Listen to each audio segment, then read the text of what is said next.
সামনে দেখেছি উত্তপ্ত জুলাই পাখির মতো গুলি করে মেরেছে আমার ভাইকে, আমার বোনকে। মাননীয় স্পিকার, আমাদের কাছে তো রাইফেল নেই, হেলিকপ্টার থেকে গুলি করার সামর্থ্য নেই মাননীয় স্পিকার, কিন্তু আমাদের কাছে ব্যালট আছে।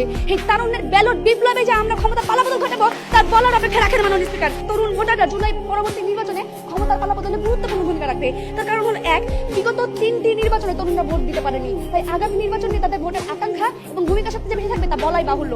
2, 25% তরুণ ভোটার রয়েছে বাংলাদেশে মাননীয় স্পিকার। এই 25% তরুণ ভোটারই হবে ক্ষমতার পালাবদলের ট্রাম্প কার্ড। এবং 3, জুলাই বিপ্লবের নেতৃত্ব দিয়েছে তরুণরা মাননীয় স্পিকার। তাই তরুণরা যে সংস্কার আর ক্ষমতার পালাবদলে গুরুত্বপূর্ণ ভূমিকা রাখবে তার বলার অপেক্ষা রাখে না।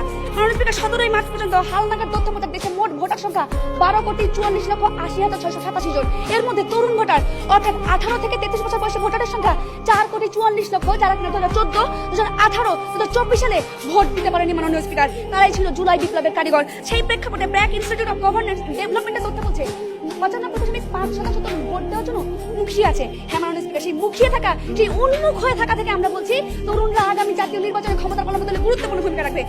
আমাদের আজকের প্রধান অতিথি মাহমুদুর রহমান, রাজনীতি রসকোষ মাহমুদুর রহমান মান্না স্যারের কিছু উদাহরণ দিয়ে আজকে আমি আমার বক্তব্য শেষ করব।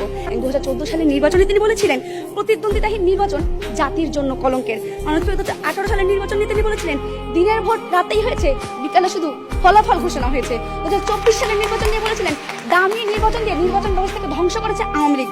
জি মাননীয় স্পিকার, এই ধ্বংস লীলা বন্ধ করতে হবে, এটিকে প্রতিহত করতে হবে, এর প্রতিবাদ করতে হবে মাননীয় স্পিকার। 2026 সালের নির্বাচনে তরুণদের ব্যালট বিপ্লবের মাধ্যমে এর সঠিক উত্তর দিতে হবে, যাতে আর কোন মৃত মানুষ কবর থেকে উঠে ভোট দিতে না পারে মাননীয় স্পিকার। আর যারা তো বলতে না পারে ভোট কেন্দ্রে মানুষ নেই, কুকুর বেড়াল ঘুমাচ্ছে।